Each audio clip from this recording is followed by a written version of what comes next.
Washington Bullets. At forward number 43, 6'11" from Iona, Jeff Ruland. At center number 44, 6'10" from Hampton Institute, Rick Mahorn.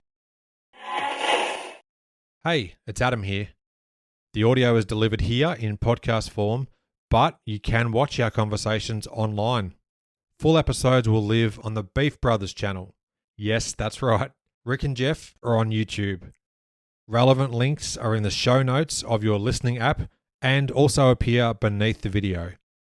A quick warning that occasional language during this series is not safe for young ears. Now, let's meet, M-E-A-T, the Beef Brothers. Welcome to episode 3 of Beef Brothers. This video will be on YouTube and in podcast format on your listening app of choice. Let's say good day to the iconic duo of 1989 NBA champion and 18-year veteran Rick Mahorn and 1982 all-rookie first-teamer and two-time NBA All-Star Jeff Ruland. How are you this evening, gentlemen? Pleasure. Great to I'm have you. great. Jeff is, I don't even know why I should have been one of them damn All-Stars. He stole it from me.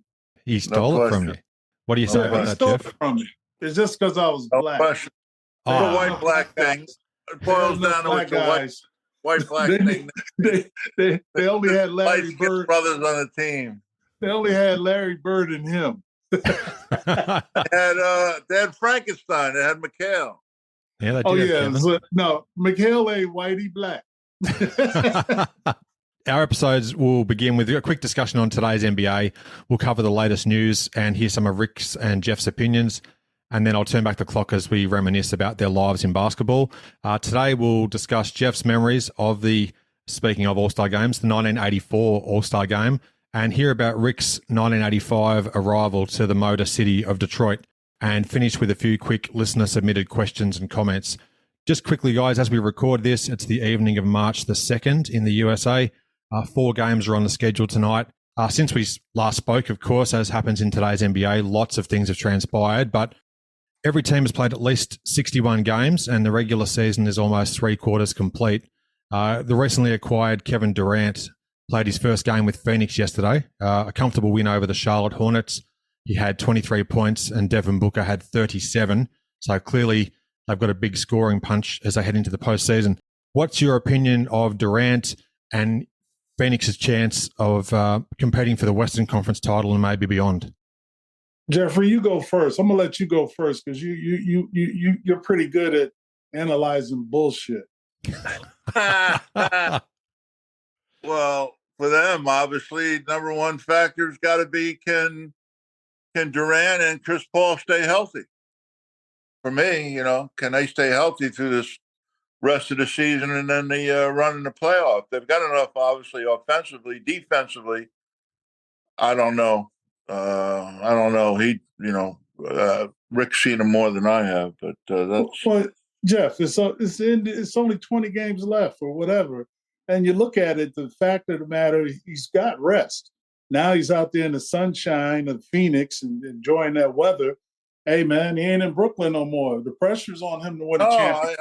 I understand that fully, but just like everybody else, he's had a great year, but he just missed 30 fucking games. I mean, But that's it. Listen, this is the new NBA. You have to. Adjust. I just more with him the last couple of years. It wasn't about whether he was coming back; it was whether if he was going to come back at the level who he did. would come back? Listen, who would come? Shut up. Look, who would come back? And you're losing in Brooklyn. You're playing with Kyrie. You're playing with Harden. Everybody's waiting for you to win. There was a lot of pressure. Here, he's going. What can I finish? Go ahead, motherfucker. You mother. When I heard about this trade, when that domino just like went boom, I said, "Wow, this is a great trade," because in today's NBA, it's more offensive oriented. You got to have firepower. He can hit you with a 50-piece, but then you got Devin Booker that can hit you with another 50-piece. I agree. These two, but see that you talk about defense, but the big thing is you got to put the ball in the hoop. They got Aiden, a center. To me, is a walking double-double. Now you got to worry about Chris. You got to force Chris Paul into being a scorer, but he's a distributor. These are the things that you look at. Can they go deep? Can they make a deep run? looking at their bench, once yeah, they everything you're saying, you're spot on. But I'm still saying, when it comes down to it, especially maybe not the fucking first round, but after every round there, I don't know if they're capable. Are they a good enough defensive team? That's what I'm going to watch the last 20 games. Okay, so again, no. last year, the guy is a freak of nature, but he's 34 years old. He's had injuries up to wahoo. I'd just like to see if he can stay healthy. That's all. Listen, when you have to play half the season, you can get your full salary. What the heck? He's healthy. Now, No, God bless him. I'm Missouri, baby. Show me. That's all I'm saying. But to me, when you look at it, his health, his scoring, he's going to be able to and be effective. And this is when, and I understand. I'm talking if all pieces are healthy. I'm not talking about, if this person gets hurt, that person is hurt. It to me is if everybody's whole, that Western Conference is a gauntlet. But I could tell you right now, Denver is the team that nobody's thinking about, nobody's listening to. But, you had Michael Porter Jr. was hurt. Now he's healthy. I mean, it's all about health. And when you look at it, can they make it? I mean, in that Western Conference. I got to tell you something, and I love Jokic. I know Mike Malone, obviously, from his dad and everything else. But with Porter, funny you said that. I watched them the other night, and I just noticed like little things. He don't go for loose balls. He don't play no friggin' defense. Wait a minute, hold on. You can't characterize he's not going for loose balls. Hey, I wouldn't go for loose balls if I was hurt. Shit. No. And then the chances. They didn't make much effort on the defense end, is what I'm saying. It's the fear factor, but you got Aaron Gordon. And Aaron Gordon has been playing well. Him and Joker has I love then Gordon. you got Murray. You have KCP. You got Bruce Brown. Listen, when I look at the Western Conference, it's a gauntlet.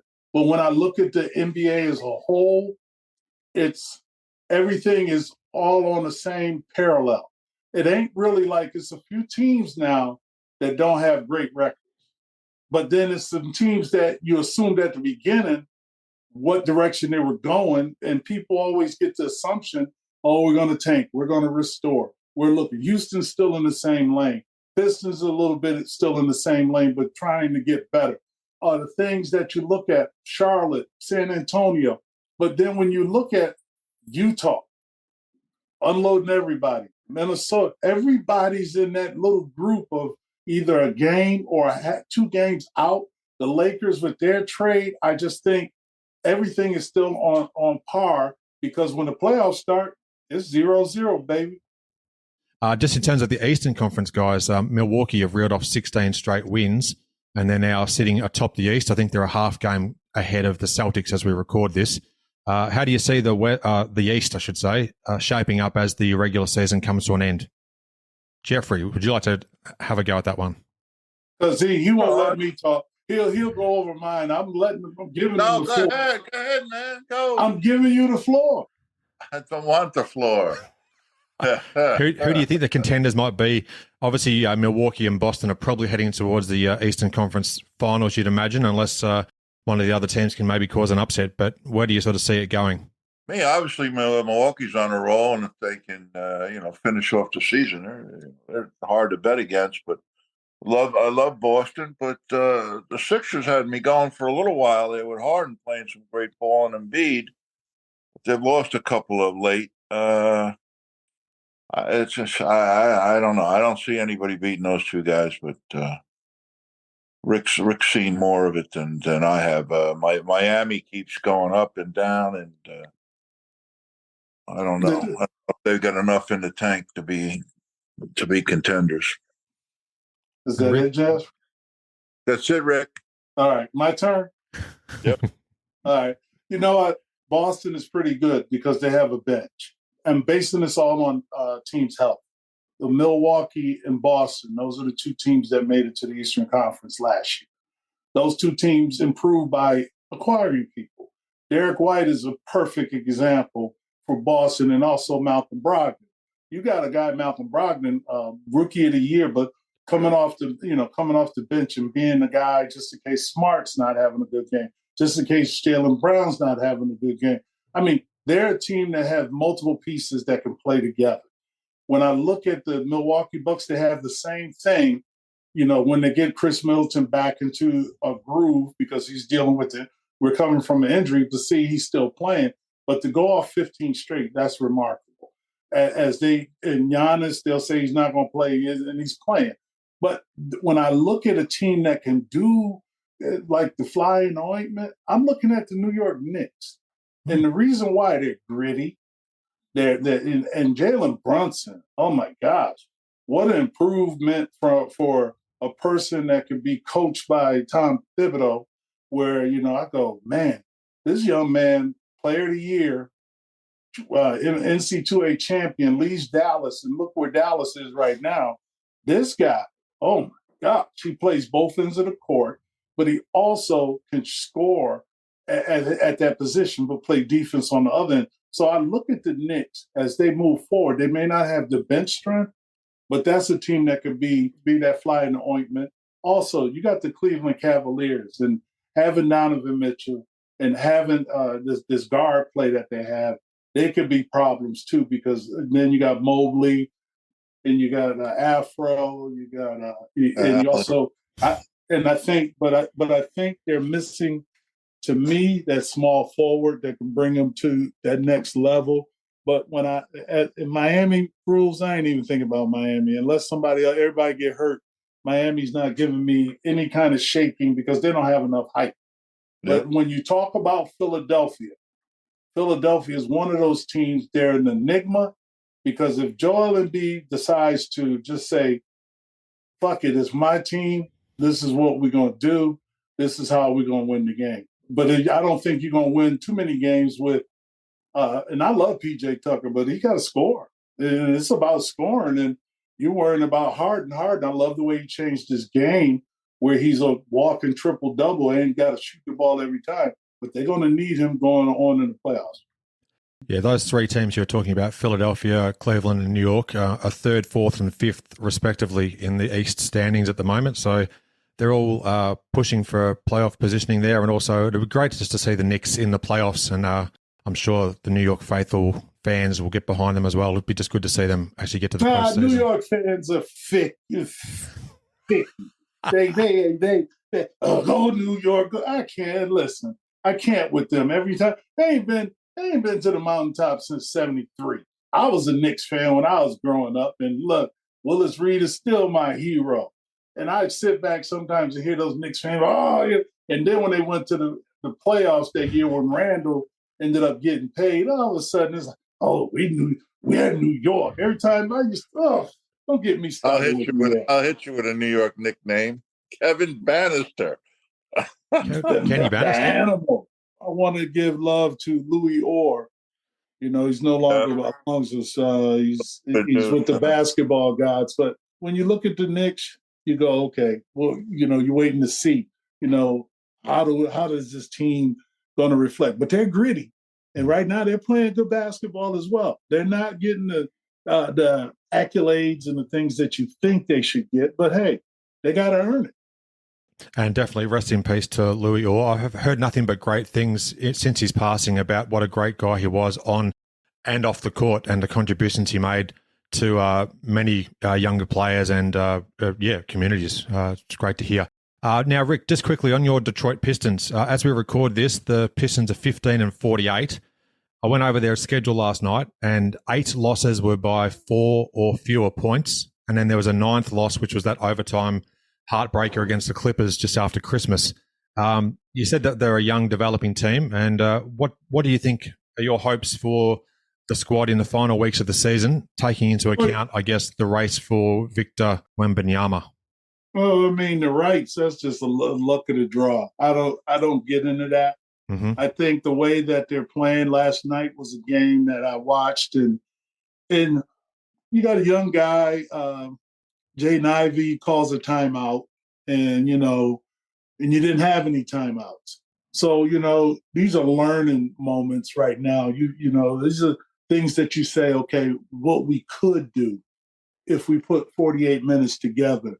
And you have guys like Bogdanovich, who's a very good scorer, and no Kate Cunningham, and no, you're missing so many pieces where the injuries and I let the dogs out. So, and so the fact of the matter is that they are, they're a team that's moving in the right direction. I don't look at the record. I look at how they go out there and perform, and they're competing. It's not like they're just sitting up there giving up 160 points. That's right. They are definitely competing. That's why I thought I'd just draw that parallel with the number of games that have been so close. And I guess with time, those sort of games, they'll end up hopefully getting some more W's than losses. But yeah, interesting to see how they go heading into the end of this regular season. So just quickly to round out the current day NBA, the Nuggets are atop the Western Conference clearly at the moment. They're 44-19. In the East, the league's hottest team, the Milwaukee Bucks, are 45-17. And as I said, they're just ahead of the Celtics. Our league leaders through the 2nd of March, we've got Luka Doncic, who's on 33.2 points per game at the moment. We've got Domantas Sabonis from Sacramento, who's averaging over 12 rebounds a game. And James Harden, who we mentioned earlier, from Philadelphia, is averaging almost 11 assists per game. Is there anything that either of you would like to mention further about the current NBA season before we dive into a bit of history? I'm good. I think I gave you enough pointers. I look at, you're looking at league leaders. Yeah, I mean, it's all good. But if it don't bring you a championship, that's an individual reward for me. But the thing is, you see Sabonis is not the 7-footer that everybody's looking at. He's just being real gritty. And Sacramento is scoring so many damn points. So you go like, well, damn. But they'll make the playoffs this year. Will they make some noise? They could, because they got De'Aaron Fox. Look, they just played a game, the second highest scoring game the other day, behind the Pistons and Denver Nuggets, and it was a double overtime. Man, I think that record's going to be broke too, because one guy got 45 and the other one got 47 or whatever. That was a lot of damn scoring. So I look at all these records are made to be broken. 3-pointers. Look, Kareem Abdul-Jabbar's record is broken by LeBron James. Jabbar ain't never shoot no threes. Shit. But it's the fact that, hey, this is what the new NBA is about. I'm excited for it. I mean, do I get really excited? I like to see something different, where it started inside out instead of outside in. Jeff, anything you'd like to add about the current season before we go into a bit of NBA history? I'd like to ask my brother here what's his thoughts about J.J. Redick's comment. Oh, yeah, great question. When they played with milkmen and guys that was working on the line and stuff like that? No, they're saying that watching Curry come off a screen, how physical it is compared to when we played. Well, that's why J.J. Redick is on there on TV, because people want to hear nonsense. I mean, when you look at it sometimes, I'm like, okay, J.J. Redick used to go off picks, but yet Van Gundy didn't even like you. So, what am I missing? I was just curious on that comment. I thought it was, you can't compare eras, but at least watch some goddamn tape before you make a stupid-ass comment like that. But you want to know something? For a clip, I guess Michael Cooper was. I like to see him get a score against Coop. Because Michael Cooper said he'd take his lunch money. He took more than his lunch money. I'd love for him, and I'd love for him to come off a pick. My eyes got big. How about if he just passed to the corner and came down the lane? Oh, please, they ain't coming down. Rules. Did you read that article on Reggie Miller talking about he's like he was scared of me? And I'm sitting there going like, we ain't never take that shit coming in the lane. But now it's with the new calls and stuff like that, the take fouls, it takes away from the game. And I know we're going to talk about the All-Star game and the state of that. I mean, it's a show. It's called All-Star for a reason. Do you think there needs to be any drastic changes at all, Jeff, to the All-Star format, or are you just happy to let them play and just make it a one-off exhibition each year like that? I don't know what the damn answer is. All I know is I watched that thing for about 35 seconds and I turned that shit off. Damn, you can't get those 35 seconds back. No, Rules. Can't get that shit back. And I was like, that's ridiculous. I mean, it's one thing to be on a fast break, but when no one's 30 feet around you, Yeah, I don't know what the Hey, answer. listen, Jeff. They don't want to get hurt. It's as they quote Yeah, no, unquote. I agree with it. I don't know what the answer is, though, Horn. I It's don't. it's it's no answer. It's no answer. You look at the games that people play in the summer. Oh, Well, it's it's an got to be. all-star game. Not people aren't going to watch that shit, man. Hey, people pay top dollar to go see that. They want to see their heroes. Come on. Ratings are the opposite. That's for me. But I because it used to mean something. Yeah.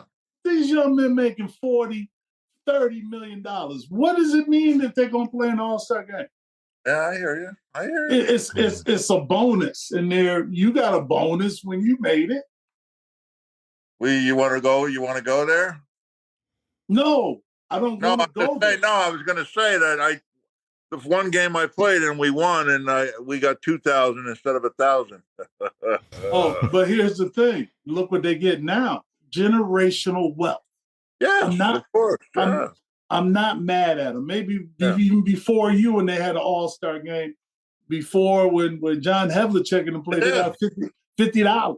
Yeah, exactly. Yeah. So, but how do you change that? I mean, I don't know. I don't know if you can have it. I understand.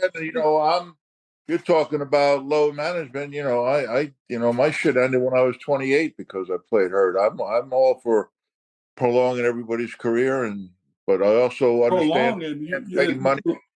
Listen, people you need life. Top dollar to come to a game and dudes sit out. So I don't know what. But see, here's that line with the fans, and they pay top dollar. And this is what I'm saying. You're talking about an all-star game. They pay top dollar to go to the all-star. They want to see their heroes. Fans want to see their heroes. People who they buy their jerseys. People that they want to emulate. They want to see them. But unfortunately, now it's been kind of like, Greg Popovich introduced, we're not. My thing is, if you're hurt, maybe you should have an autograph session. While you're hurt, what you ain't playing? Yeah, I agree. Sit your ass there, sign autographs for 2 hours, because the people want to see you. They want to see you play. Bring their ass there. Do something like that. Grab an ice pack and sit on the chair. Sit your ass out there. Now there's a solution for you if we're trying to stop the low management. Dunk contests were good this year, but the other shit was like a and one mixtape shit. Yeah, but it's entertainment.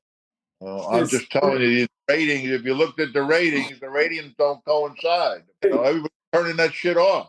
If they're looking at ratings, that comes with the ABC. They pay for it. This is what you get. The next man up. I see both sides of the coin. I don't know what the answer is. That's all. It will never be. It's entertainment.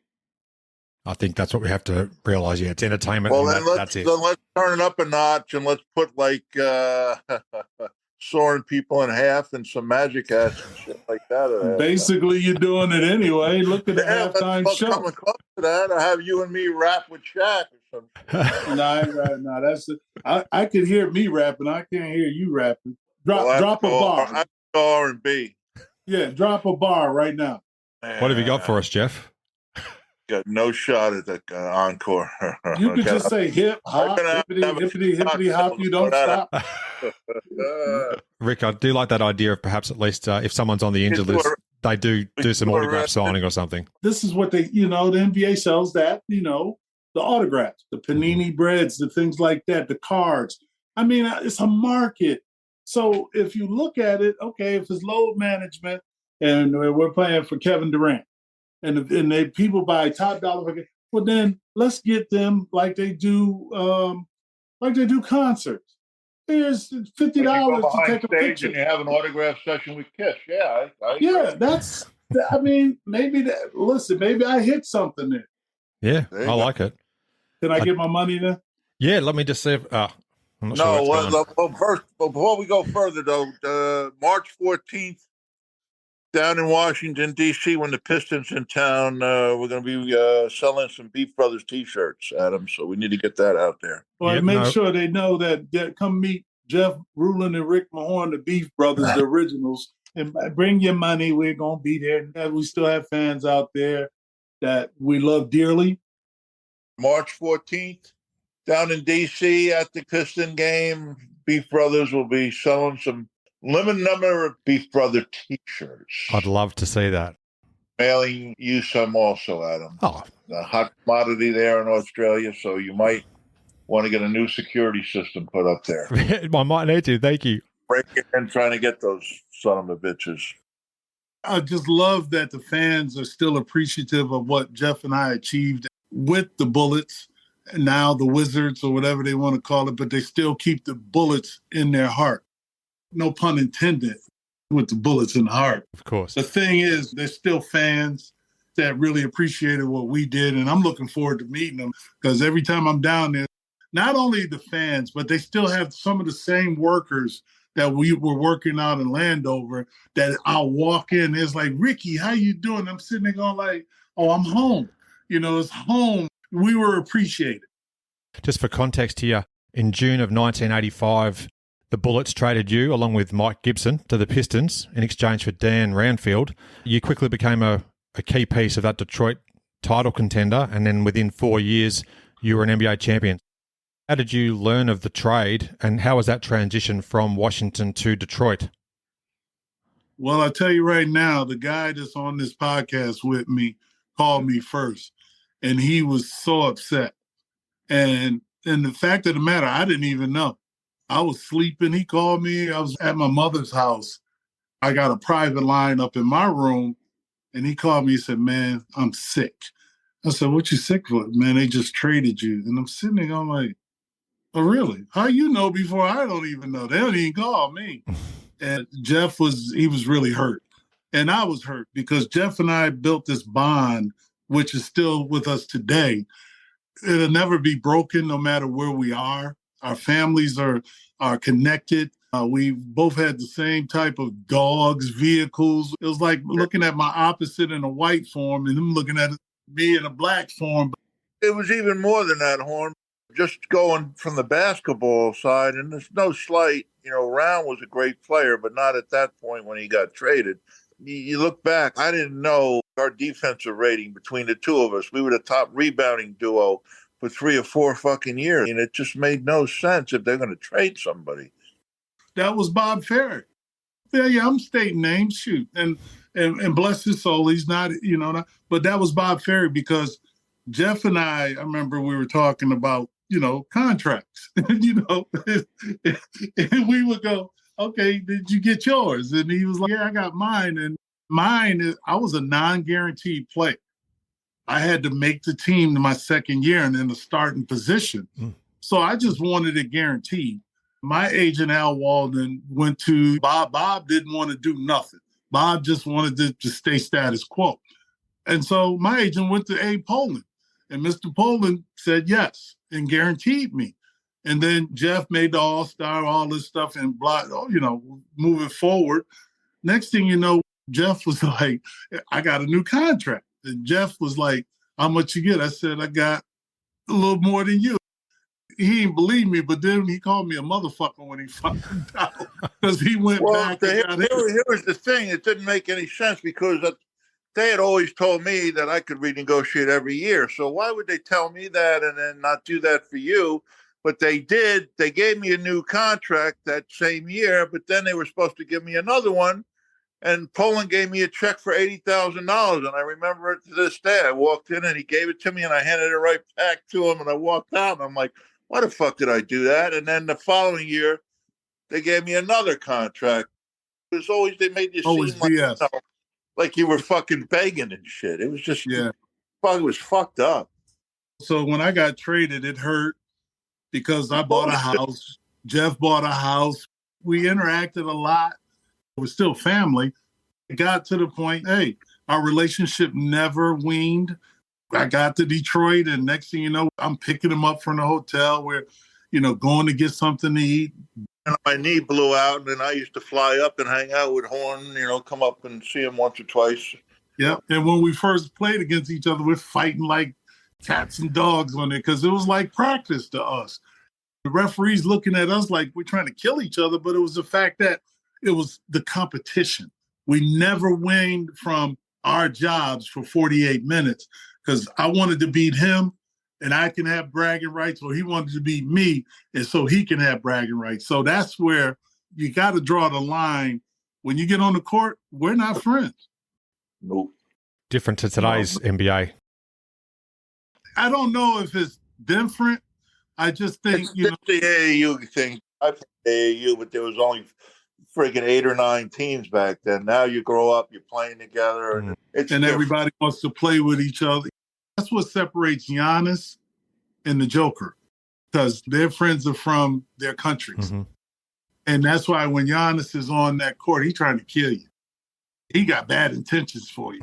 And he ain't trying to be a friend. The same way with Kobe. Kobe was like, I ain't got no friends. For 48 minutes, I'm going to kill you. Mm-hmm. Michael Jordan, when I was in Philly with Charles Barkley and playing against the Pistons, we're in the playoffs. And I said, okay, we're playing Chicago. I said, Charles, you got to knock Mike on his ass. Now, Mike used to make believe they were friends and shit. Charles. Yeah, Mike, that's my friend. I'm sitting there going, like, your friend? I said the Pistons, most of them are that my friends. Motherfuckers beating your ass and laughing behind your back. Now they ain't friends no more. It's 10 years. So, the same with Magic and Isaiah. It's called karma. And it's called bullshit, the art of bullshit. It's called karma. That's why they ain't friends no more. Well, 2 things. There's a great photo of you, Rick. Now you mentioned Chicago. When you were playing with the 76ers, a shot from under the basket, and you're wrapping your arms around Jordan, hitting him very hard during one of the playoff games, I'd say. Do you know the one I'm referring to? The one where we're in Chicago. I don't give a shit. I hit everybody that way. I ain't discriminating. Equal opportunity fucker-upper. Yeah. Equal opportunity fucker-upper. I like that one. That's a good description. I'll tell you one thing about Michael, though. You could beat that motherfucker up. He very rarely complained about this shit. Nope, he didn't complain. Some fierce competition. These guys now, when they jump up in the air, it's bad intentions because they get up. And look, the guy that won, McClure, that won the dunk contest? Yeah, Mac McClung. I'm sitting there going like, this mother, I said, oh, shit. Hey, you know what? He got worse hairstyle than you do, Adam. That motherfucker. Ouch. This should look like Leave It to Beaver. Then he goes to the G League All-Star game, and he's sitting there like a celeb. I ain't mad at him. That was a good dunk contest. I agree. Interesting little wrinkle there, how Jeff was the one that called you about your trade from Washington. That was fascinating to hear. Thank you both for sharing. And after he called me, I get a call from Isaiah Thomas to welcome me. Nice. And the fact of the matter, I never spoke to him on the phone or never had any. I said, Zeke? He called me on my private number in my house. And I was like, oh, okay. That's all good. I didn't like Detroit. My first year, I hated this place. Really? But, I hated it with a passion. Worked out well. It was ugly days. You wake up, it's gray. Mm-hmm. It's cold. It's just nasty. But then I realized that this is a place that has a lot of growth. And next thing you know, we're champions. And I'm still here. Exactly. Look forward to delving more into both your respective histories. And I love the Hampton Institute jerseys you've got in the background there, Rick, too. We'll have to talk about your recent honour from Hampton Institute as well in another episode. You were an All-Star, Jeff, in 1984 and 1985, and you could also sense the players' anticipation and excitement during those pre-game introductions. None more so, perhaps, than your All-Star game debut at Denver's McNichols Arena. You were just itching to get on the court. How did it feel for you to hear your name as you entered the court as one of the top 24 players in the world? A lot better than top 24, but you grow up and you have dreams and always had confidence in myself. Matter of fact, I was pissed off because I thought I should have made it the year before. But then this game was in fucking Denver. I hated playing in Denver because of the altitude. And then I was also concerned. Every game I suit up on the Eastern Conference, it's Moses Malone, it's Robert Parrish.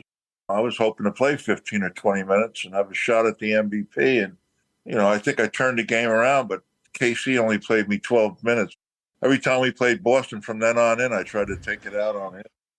Do you remember the feeling in the locker room ahead of the game? I just remember my daughter was like a week old or two, and I wanted to get the fuck home as much as I wanted to play in the game.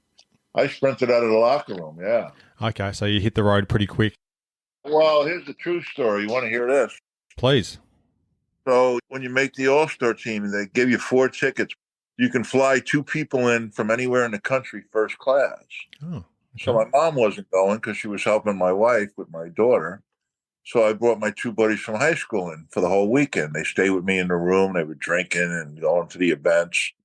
And I gave them the 4 tickets. And I said, listen, go to the game, sell the 2 extra tickets, and keep the money. And when I was leaving, I said, but don't. I said, listen, you mother. I said, don't get fucking greedy. So game plays, I run home, I talk to them maybe a week later. They go, oh, thanks for everything. I said, yeah, how'd you do with the tickets? They go, well, we got offered like $500 a piece, and then we thought we could get a little more. And then these 2 guys came up, and they showed us the badges. They were cops, and they were going to take all our tickets. And bottom line is we went into the game, and the 2 tickets they took, they were sitting there, and they watched the game with us. Oh, that's a classic. Thanks for sharing that.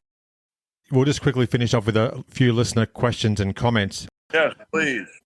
Before we start, let's get some more questions from now on, more subscribers, and some more fucking good questions, please. Let's go. Anything you want to talk about within reason. The floor is theirs. So we've got just over 300 subscribers at the moment on the channel, which is good. It's slowly building, but we do need to increase those numbers. We got 20,000 hits on the Boston game. That's crazy. Definitely check out Jeff and Rick's YouTube channel, Beef Brothers, to see some of the great games. Watch a fucking game and learn about 80s basketball, you nitwit. This question comes from Marlon J via the Beef Brothers YouTube channel, and he asks, who annoyed you more, Paul McKeskey or Bill Laimbeer? I probably know the answer. Me and Mo go way back. We play golf together, have beers. Mo is an ugly looking dude, but Bill is the most annoying prick motherfucker. I'd beat his ass now just if I saw him in the hallway right now. That's Rick's boy. Fuck that motherfucker. I would have led the league in scoring if I played against his fat ass every night. Bill, I love you, but you were a prick. Sorry. That's fantastic. My jaw is hurting from smiling so much. I love Big Mo. I got to meet him in Las Vegas in 2020, just after the All-Star weekend in Chicago. My wife and I were traveling across the states on our way back to California. Vegas, that's him. I got to meet him and his wife, Linda, so I've got a big soft spot for Big Mo. Love Paul. I'm glad to see that Laimbeer copped it. Bill has a special place in my heart, yeah. And the other question today, you did reply to this gentleman on YouTube, but for the benefit of our listener, Dean Oliver G, in relation to Jeff Malone's miracle game winner in 1984 versus Laimbeer and Detroit. He says, do you remember the feeling as Malone heaved the shot? Yeah, of course. It was a game we had no business winning. We won it. Darren made a shit pass, and Jeff made a great fucking play on it. And if he would have passed the ball early in the game, we wouldn't have needed for all that bullshit. It was a fantastic finish, and that game is actually up on your YouTube channel, so I definitely encourage people listening, check it out.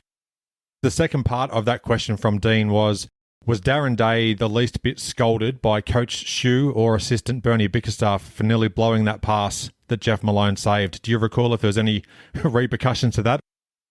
I recall that might be one of the stupidest fucking questions I've ever. If we just fucking won a game, we had no business winning. Who gave a fuck about bad the pass? We won the fucking game. Come on. I love the honesty, Jeff. I love it. So there you go. Who was that asked by? Dean, thank you for the question. That's your honest answer from Jeff. Thank you, Dean. The second one was a little shady, but what are you going to do? And if you do make comments on the YouTube channel for Beef Brothers, Jeff, he'll add a reply back if he sees the questions. Once in a while I get bored and I'm on the toilet. I gotta go on there. Hopefully the questions don't match the space where you're sitting. That's a whole nother issue, but Exactly.